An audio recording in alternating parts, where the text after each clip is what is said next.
저는 오늘 읽은 민수기 9장 15절에서 23절 말씀을 중심으로 신앙의 여정이란 제목을 설교 제목으로 정해보았습니다. 사실 이 제목을 여러 번 바꿨거든요. 순례자의 길, 순례자의 여정, 인생의 의미, 여러 가지 제목을 하다가 결국은 주보 인사하기 바로 전에 신앙의 여정으로 합시다 라고 정했습니다. 우리가 살아간다는 것은 하나의 여행길을 걷는 것과 같다라고 많은 사람들은 얘기를 합니다. 신앙의 영역에 있어서도 마찬가지입니다. 내가 예수님을 구주로 믿고 신앙 공동체에 속해서 신앙생활을 하면서 주님을 섬기면서 이 모든 발걸음이 하나의 여행과 같다라는 거죠. 여행을 가기 전에 많은 준비를 해야 됩니다. 또 여행을 위해서 생각할 것도 참 많이 있습니다. 근데 신앙의 여정은 그리 복잡하게 생각하거나 준비할 필요는 없습니다. 신앙의 여정에 들어가게 하시는 분, 그 신앙의 여정과 동행하시는 분, 신앙의 여정의 열매, 결실하는 때에 결실을 맛보게 하시는 하나님, 그분만을 바라보며 나가야 되기 때문에 다른 준비는 그리 중요하지 않다라는 겁니다.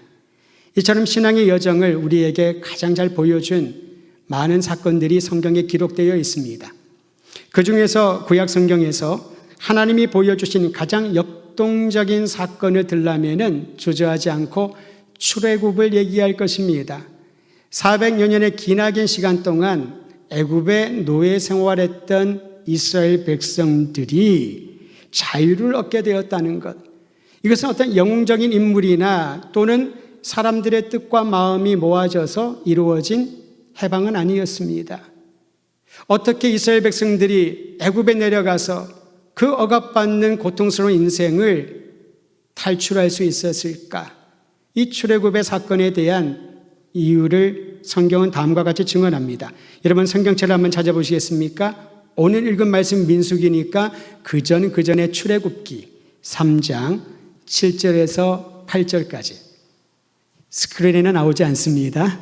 여러분의 성경을 펼치셔야 됩니다. 출애굽기 3장 7절에서 8절 다 찾으셨으면은 제가 읽어드리고 여러분은 눈으로 따라 읽으시면 되겠습니다. 여호와께서 이르시되 내가 애굽에 있는 내 백성의 고통을 분명히 보고 그들이 그들의 감독자로 말미암아 부르짖음을 듣고 그 근심을 알고 내가 내려가서 그들을 애굽인의 손에서 건져내고 그들을 그 땅에서 인도하여 아름답고 광대한 땅 젖과 꿀이 흐르는 땅 곧 가나안 족속, 헷 족속, 아모리 족속, 브리스 족속, 히위 족속, 여부스 족속의 지방에 데려가려 하노라. 이것이 하나님의 출애굽 계획이었던 겁니다. 다시 한번 여러분 중요한 부분들을 언급해 드립니다. 하나님께서 애굽에 있는 그의 백성의 이스라엘의 고통을 분명히 보셨고 그들을 괴롭히는 이들을 통하여 받는 고통의 부르짖음을 들으셨고 그 근심과 걱정을 아셨고 그래서 하나님께서 말씀하십니다. 내가 내려가서 그들을 애굽인의 손에서 건져내고 그들을 애굽에서 인도하여 아름답고 광대한 땅으로 데려가려 하노라. 출애굽의 계획과 출애굽을 가능케 하고 출애굽의 결론까지 행동하시는 하나님에 대하여 성경은 분명히 증언하고 있습니다. 많은 사람들이 모세를 기억하지요. 모세라는 이름을 가진 사람들 상당히 많습니다. 특히 아프리카 교회 성도들에 보면은 모세라는 이름을 가진 사람들이 상당히 많아요. 그 신앙과 영적인 인물을 본받고 싶은 열정 때문이 아닐까 싶습니다. 그런데 여러분 출애굽을 가능케 한 것은 모세가 아니었습니다. 만일 모세가 끝까지 하나님의 부르심에 응답하지 않았더라면 또 다른 누군가를 주님은 부르시지 않았을까 싶습니다. 나를 불러주셨는데 내가 응답하지 않으시면은 주님은 그것 때문에 원통해하지 않으십니다. 내가 아니 또 다른 이들을 내가 생각하는 방법이 아닌 다른 방법으로 주님께서는 행동하시고 구원의 은총을 베풀어 주신다는 거죠. 저는 이 말씀을 묵상하려는데 다시 한번 가슴에 큰 감동으로 찾아온 게 있습니다. 내가 그들의 고통을 보고 듣고 알고 이제 내가 내려가서 그들을 이끌어내리라. 내가 내려가서 그들을 이끌고 그들을 가나안 땅으로 인도하리라. 이게 바로 신앙의 여정을 인도해 주시는 하나님의 약속인 줄 믿으시기를 바랍니다. 여러분, 생소한 건 모르는 곳에 여행하면 두렵지요. 일단 지리를 모르고 언어가 다르고 문화가 다르고 굉장히 고민거리가 많을 것입니다. 하지만 하나님께서는 우리가 단 한 번도 가보지 못했던 이 여정을 걸어갈 때에 때마다 시마다 모든 상황 가운데서 이끌어 가신다는, 행동하시는 하나님을 믿고 예배드리시기를 바랍니다. 모세를 부르신 하나님은요, 이 놀라운 일을 이루기 위해서 무엇을 하실지 모세에게 개인적으로, 그리고 이 개인적인 약속은 이스라엘 공동체와 오늘날 우리들에게 동일한 약속입니다. 출애굽기 3장 12절 전반전을 이렇게 말합니다. 하나님이 이르시되 내가 반드시 너와 함께 있으리라. 내가 반드시 너와 함께 있으리라. 사실 요셉은 광야에서 40년 동안, 그 전에 애굽에서 왕궁에서 40년 동안 있었지만은 여호와 하나님을 개인적으로 인격적으로 만난 적이 없었습니다. 의심이 많이 생겼겠지요. 그러니까 하나님께 이렇게 여쭙지 않습니까? 당신의 이름은 뭔가요? 이름이 뭐예요? 하나님은 너무나도 자상하게 얘기해 주십니다. 하나님의 이름을요. 근데 그 이름은 모세가 들어본 적이 없는 이름이었습니다. 어떤 신들도 어떤 우상들도 그러한 종류의 이름을 가진 적이 없었습니다. 왜냐하면 하나님은 우리가 이해할 수 있는 명사형 이름이 아니라 하나님의 존재 자체에 대하여, 하나님 자체에 대하여 드러내 보여주셨으니까요. 나는 스스로 있는 자다. 이 스스로 있는 자라는 것은 사람에 의해서 있었다 없었다, 생겼다 사라지는 것이 아니라는 겁니다. 내가 필요하면, 내가 느낌이 좋으면 가까이 왔다가 내가 그런 상태가 아니면 멀리 떠나 있는 것처럼 그런 하나님이 아니라는 거죠. 처음이요 나중이요, 그리고 우리의 생각으로 이해할 수 없는 전능하신 창조주 구원자 하나님을 그는 대면을 하면서 주님을 알아가기 시작을 합니다. 그러나 이 위대한 출애굽의 사명을 듣고 얼마나 불안했을까요? 그때 하나님이 위로하십니다. 약속하십니다. 내가 반드시 너와 함께 있으리라. 여러분, 두렵고 외로울 때, 정말 주님을 위하여 내가 살기를 원하지만은 어찌할 수 없어서 타협하고 마음이 무너지는 바로 그 순간에 출애굽기 3장에 말씀하신 그 하나님이 동일하게 우리에게 들려주시는 그 음성을 들으시기를 바랍니다. 내가 반드시 너와 함께 있으리라. 신앙의 여정 가운데 장벽을 만난 것처럼 당황하고 당혹스러워하는 그 순간에 무엇을 해야 될지 알지 못해가지고 주저하고 무너져버린 그 순간에 내가 반드시 너와 함께 있으리라. 우리 교회를 향한 주님의 약속인 줄 믿습니다. 그런데 여러분, 이렇게 함께 하신다는 약속을 받고 놀라운 기적을 하나님께서 보여주시고 출애굽하지 않습니까? 출애굽하고 얼마나 행복했을까요? 가슴이 벅차올랐을 것입니다. 이제는 더 이상 애굽인의 압제라든가 이런 고통의 역사는 우리에게 없으리라. 그런데 여러분, 출애굽하는 것도 쉬운 여정은 아니었습니다. 10가지 재앙을 바로가 경험한 후에야 보내주지 않습니까? 긴장 상태였지요. 그런데 더 큰 문제는 출애굽 이후부터 생기기 시작했습니다. 10가지 재앙은 기억도 안 날 정도로 광야로 들어가자마자 그들은 수많은 문제들을 직면하게 됩니다. 애굽의 압제에서 벗어나 자유의 감격을 누림이 사라지기도 전에 이스라엘 백성들 눈앞에 펼쳐진 것은 황량한 광야였습니다. 광야는 사람이 살 만한 그런 환경이 아닙니다. 먹을 것과 마실 물이 충분하지 않습니다. 공기도 신선하지 않고 내리쬐는 태양빛은 살갗을 태울 정도로 치명적입니다. 심한 일교차는 노약자들에게는 큰 어려움을 줍니다. 만에 하나 이런 환경에서 병에 들면은 저절로 낫거나 아니면은 죽을 수밖에 없는 그런 환경입니다. 우리 지난주에 한마음 축제를 하면서요, 교인들이 참 큰 기쁨의 시간을 보냈는데 준비하는 분들이 모여서 준비를 하면서 가장 많이 얘기했던 게 뭘까요? 어떤 것들을 준비하고 고민했을까요? 먹을 거. 뭘 먹지? 어떻게 음식을 준비를 하지? 처음에는 목장별로 준비를 하라 그랬더니 우리 성도들은 굉장히 순하시잖아요. 그 광고를 담당자가 했더니만 가만히 있다가 집에 가서 생각할수록 잠이 안 오는 거예요. 모일 때마다 맨날 그 얘기를 합니다. 먹을 문제. 물은 주나요? 어르신들이 가면 앉아있을 의자는 있나요?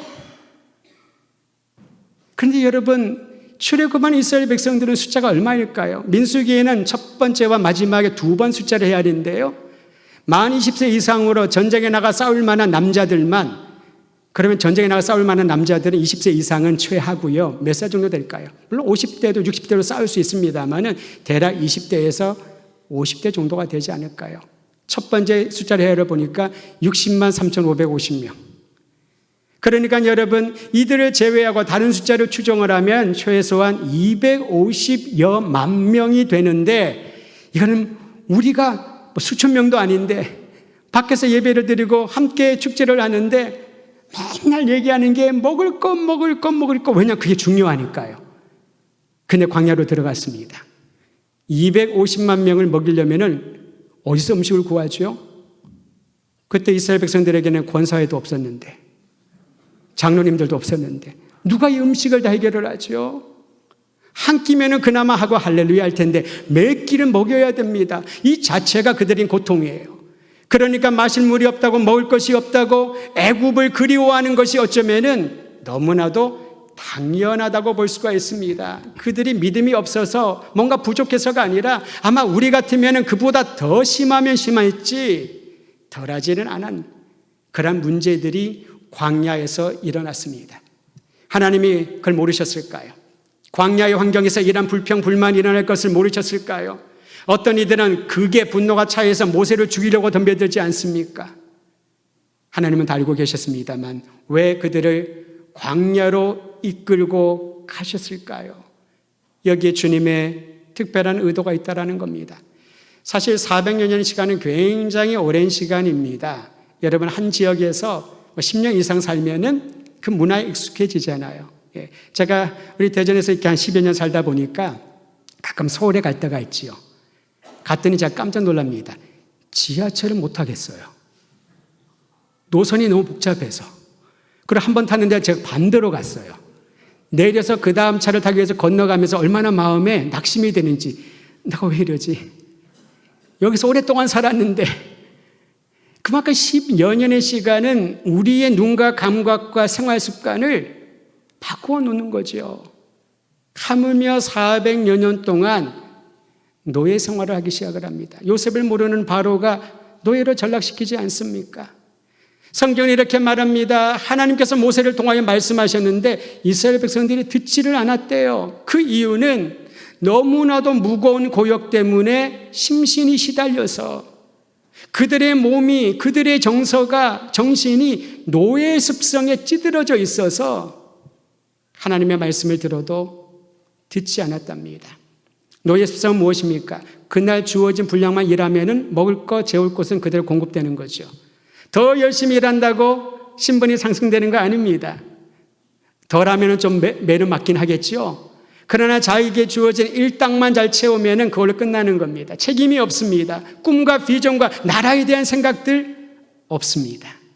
그러니 하나님의 꿈, 하나님의 약속을 그들에게 다시 한번 얘기해줘도 듣겨지지 않는 거죠. 들리지가 않는 것입니다. 여러분, 우리가 왜 신앙의 여정을 통하여 하나님을 경험해야 됩니까? 그 이유는 나도 모르는 사이에 세상에 1년, 10년, 아니 그 시스템에 그저 익숙해져 있다 보면은 분명히 나는 이스라엘 백성처럼 하나님의 약속을 받은 구원받은 자녀임에는 틀림이 없는데 기억을 하고 있는데 내 말과 내 생각과 나의 판단과 결정과 삶의 방식들은 하나님을 모르는 사람보다 더 타락한 상태에 머물러 있을 수 있다는 겁니다. 그게 노예 습성이죠. 한편으로는 이스라엘 백성들의 이 스며든 노예 습성을 그 물을 빼내기 위하여 광야라고 하는 환경을 하나님께서 사용하신 겁니다. 그리고 이 광야의 환경의 모든 사람들은 그 눈에 보이는 환경을 따라서 좋았다 힘들었다 하지만은 그 환경이 아니라 그 험악한 환경 가운데 여전히 살아계시고 동행하시고 인도하시는 하나님의 임재를 경험해야 신앙의 여정은 마지막까지 들어갈 수 있기에, 도착할 수 있기에 그 훈련의 시간을 주신 거지요. 사실 환경은 굉장히 중요합니다. 그래서 부모들이 아이들을 양육하면서 공부하기에 좋은 환경, 그런 데를 이사 가기도 하고 학원들이 많은 곳, 또 친구들이 생활 수준이 그래도 괜찮은 곳에 보내고 싶은 그런 마음들이 다 있지 않습니까? 이사도 많이 갑니다. 교육 문제 때문에 그런 얘기를 하면은 아무도 거기에 대해서 탓하기 힘듭니다. 자녀를 양육하는 부모의 마음이겠지요. 근데 여러분, 사실 환경은 우리가 바꾸기 힘듭니다. 정책이 바뀌거나 내가 경제적인 상황이 좋아지거나 그래야지만 되지. 환경을 바꿀 수 없으니까 항상 우리는 후회만 합니다. 내가 그때 너를 좀 더 지원해 줬더라면 더 나았을 텐데, 내가 너에게 더 많은 것들을 주었더라면 더 좋은 미래가 있을 텐데, 맨날 그런 얘기만 하다가 이 짧은 인생의 여정을 마무리할 때가 얼마나 많이 있습니까? 그런데 중요한 것은 환경이 아닙니다. 그 환경을 바라보는 관점에 있다라는 거죠. 주변 환경만을 바라보면 아무것도 시작하지 못합니다. 어떤 변화도 일어나지 않습니다. 하지만 그 환경을 통하여 그 너머에 무엇인가를 눈을 뜨고 보기 시작을 하면 움직이기 시작하는 것입니다. 동일한 환경이어도 그것을 어떻게 바라보느냐에 따라서 전혀 다른 결과에 이를 수 있다는 겁니다. 오래전에 학창시절에 한자 시간, 한문 시간에 선생님이 고사성어를 가르쳐 주시는데요, 그때 지금도 기억나는 고사성어가 하나 있습니다. 형설지공이라고. 개똥벌레 형에다가 눈설자를 씁니다. 형설지공의 유래는 다음과 같습니다. 중국 동진시대에 차윤과 송강이라는 선비가 있는데 이 두 사람이 찢어지게 가난했어요.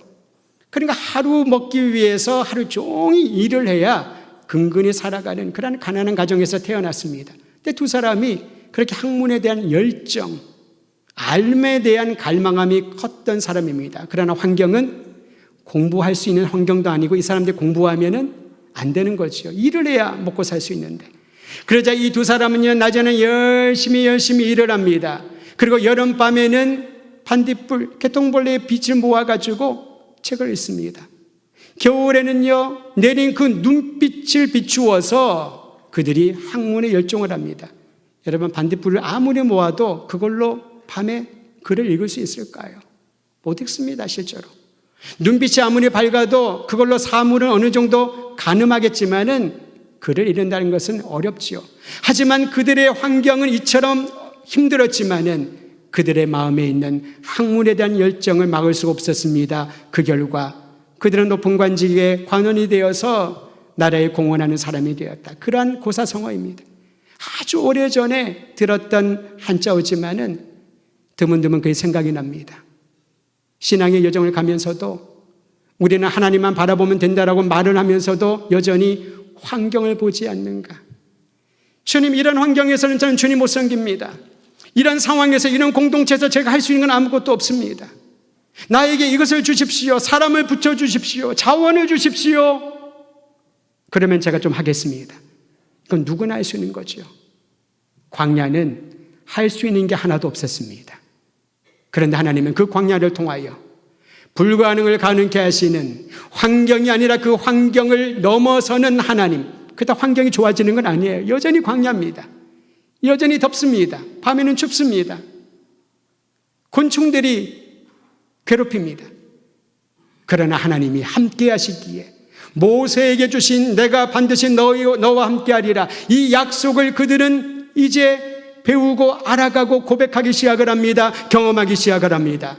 저는 우리 더드림교회 성도들이 신앙의 여정을 걸어가는 이 순간순간마다 어떤 어려움, 어떤 스트레스, 어떤 고통, 어떤 장벽을 만나든지 그 환경을 통하여 하나님의 함께하심을 경험하고 주님을 영원롭게 하는 믿음의 권속들 되기를 우리 주의 이름으로 축원드립니다. 광야를 통과하는 신앙의 여정은 두 가지를 훈련시킵니다. 첫 번째는 믿음을 자라나게 합니다. 믿음을 자라나게 합니다. 믿음은 하나님과의 관계를 형성하는 중요한 요인입니다. 믿음이 없이는 하나님을 기쁘시게 못하고요, 믿음이 없이는 하나님의 구속의 은총을 인정하지 못합니다. 믿음이 없이는 예수님을 구주라 고백하지 못하지요. 하나님과의 새로운 관계에 나가게 합니다. 그런데 하나님은 맹목적으로 무조건 믿으라, 묻지도 말고 따지지도 말고 믿어야 된다, 그러다 보면 언젠가 진짜 믿음이 생긴다. 그렇게 요청하지 않으셨습니다. 하나님 믿으라고 요청하시기 전에 말씀하셨습니다. 약속을 말씀하십니다. 출애굽을 주도하신 하나님께서 모세를 통하여 이스라엘 백성들에게 주신 하나님의 약속을 한번 되새겨보지요. 출애굽기 6장 6절 이하에 있는 것을 제가 한 3가지로 요약해 보았습니다. 이러한 약속의 말씀을 먼저 주십니다. 내가 너희를 애굽의 압제에서 건져주겠다. 구원의 약속입니다. 너희를 내 백성으로 삼고 나는 너희의 하나님이 되겠다. 관계의 회복입니다. 이것을 약속해 주셨지요. 또한 내가 아브라함과 이삭과 야곱에게 맹세한 땅으로 너희를 인도하여 그 땅을 너희의 기업으로 주겠다. 땅의 약속을 주님께서는 다시 한번 되새겨 주시고 말씀해 주신 것입니다. 여러분, 우리가 성경을 읽는 이유가 여기에 있습니다.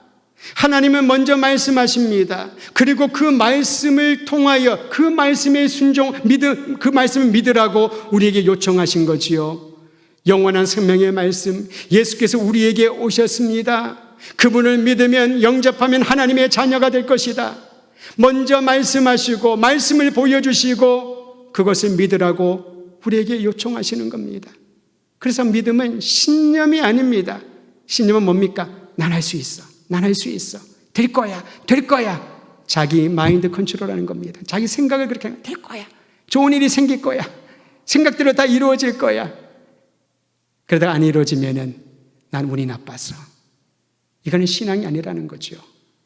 진정한 믿음은 우리에게 어제도 오늘도 영원토록 말씀하시고 동일하게 함께 하시는 하나님의 말씀을 알고 듣고 아멘으로 받아들이고 믿는 것입니다.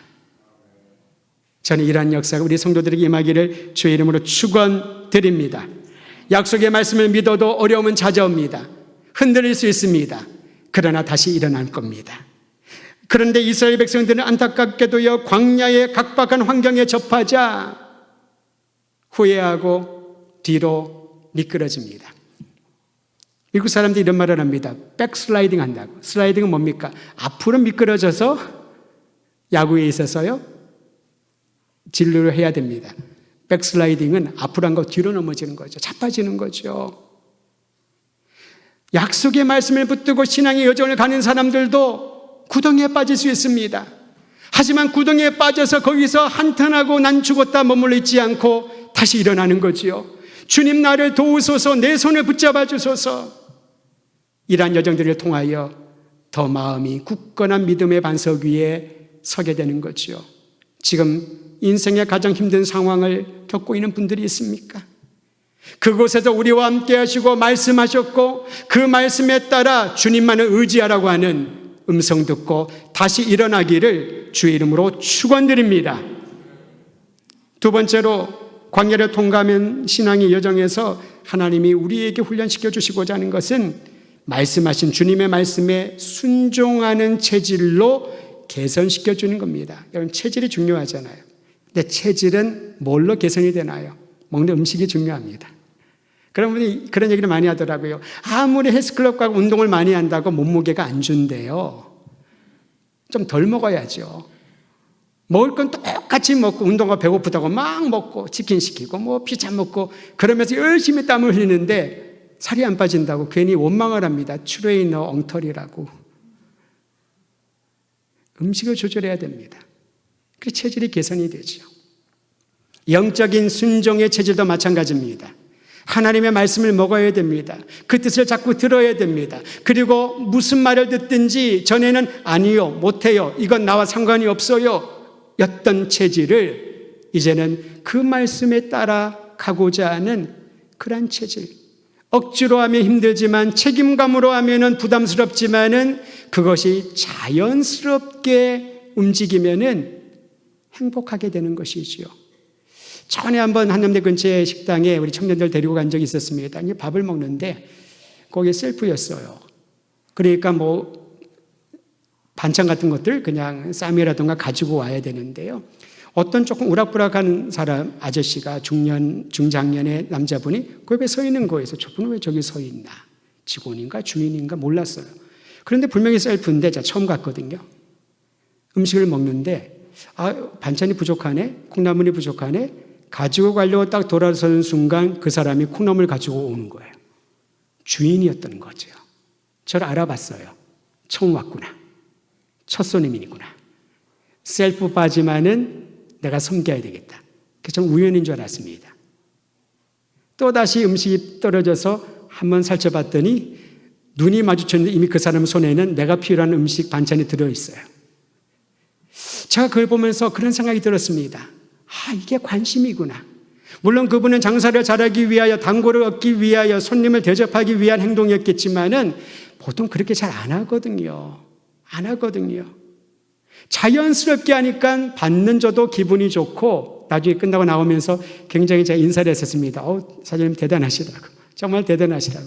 웃으면서 별거 아닙니다. 라고 얘기를 합니다. 체질이 된 거지요. 섬김의 체질.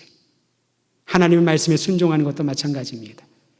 광야를 통과하면서 하나님이 순종의 체질로 바꾸어줍니다. 오늘 그 말씀이 여기에 나와 있습니다. 하나님께서는 그 순종할 수 있도록 놀라운 은혜를 베풀어 주시는데 함께해 주시는 하나님의 임재를 통하여 순종하는 법을 훈련시킵니다. 여러분, 아무도 없는 추상적인 존재에게 어떻게 순종할 수 있나요? 하나님이 함께 하심으로 이스라엘 백성들에게 하나님께 순종하는 법을 가르쳐 줍니다. 어떻게 하나님의 임재를 보여주신 줄 아세요? 먼저 유형적인 성막을 지으라 명하십니다. 성막은 조그마한 텐트입니다.